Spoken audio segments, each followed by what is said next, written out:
Hi there everybody, Peter of England here, talking to you today about a very interesting topic, fraud. Now, first thing to understand about fraud is the nature of what it purports to do.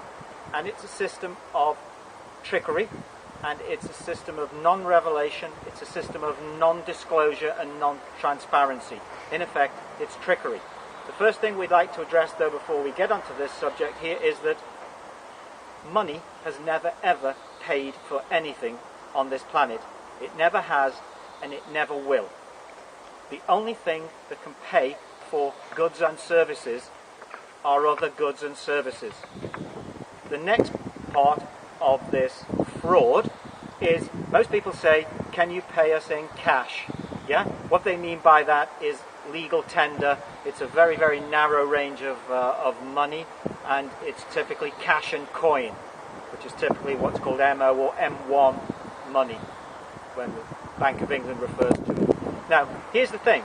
If you actually pick up a £5 note now, and for those who are a little bit more wealthy, while any of you have still got any money in your pocket, you can pick up a £10 note or a £20 note, and you can see what it says. It says, I promise to pay the bearer on demand the sum of whatever.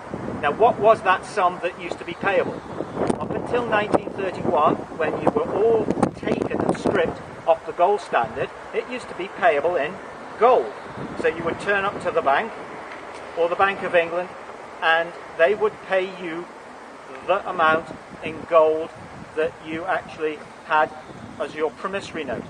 However, these days what happens is when you go to the checkout at Morrison's or Tesco or Sainsbury's or Marks and Spencer's, you hand over to the cashier, what? A note. A promise. Now, a promise to pay must by definition infer that you can't actually pay at the moment. Otherwise, you would actually pay. Does anybody apart from me see the logic in that? It's a promise to pay. But once you've taken your goods out of the store and gone home, when do you ever return to commit to the promise? When do you ever go back and deliver the money? So what's happened is the trickery that Kenneth Galbraith says, the way that money is produced is so simple that it actually restricts the mind, it confuses the mind, is by that nature. It is so simple that it's deceiving a child with a closed fist. So these are the facts now. So when the banking community come along and point a finger, we like to try and outline for you out there now these things called the 5 fraudulent facts of finance, which some of you may be aware of. Now, let's look at it from the part of view of someone coming along to take a loan or to take a mortgage.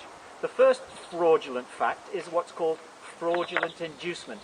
And that is where an individual is induced to make or participate in a contract when all the facts have not been mentioned to him.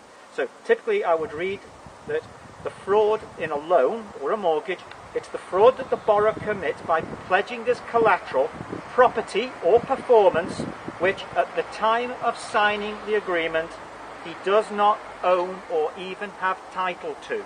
And that's what happens when you go in and pledge on a mortgage. You are making, and they're encouraging you to enter, and it's you that are committing the offence.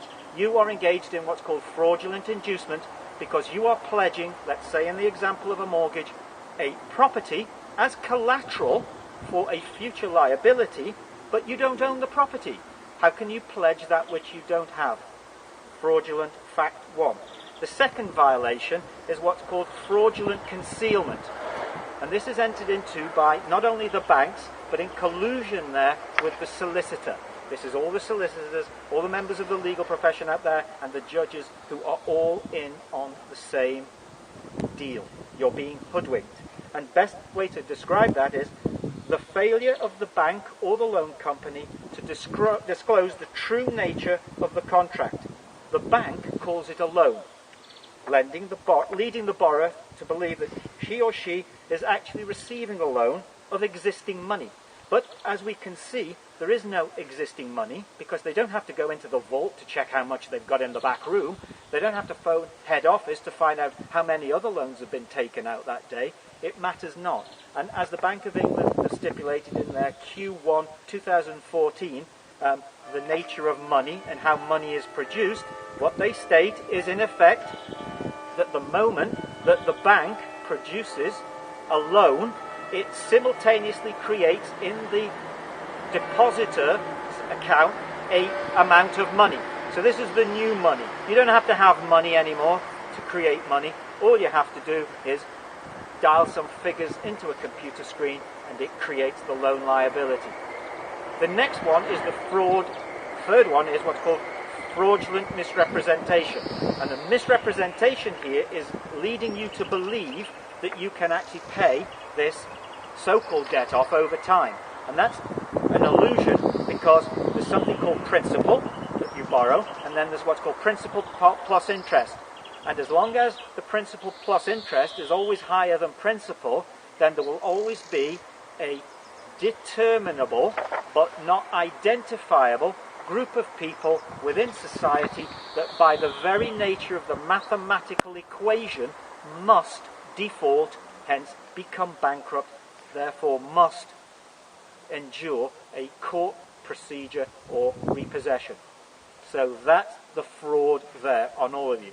And the final one is probably the fraud of the biggest fraud of all against the planet and Mother Nature.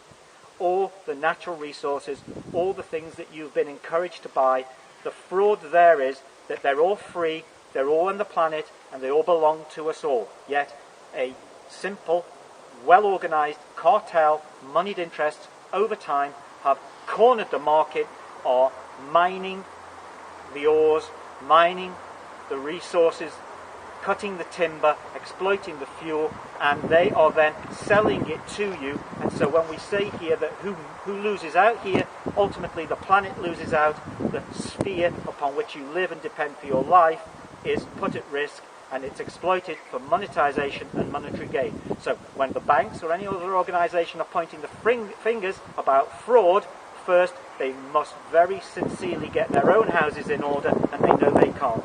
So that's a bit of an update on the fact and the allegation of what is fraud and what isn't fraud, and the one thing, we a bank isn't fraud.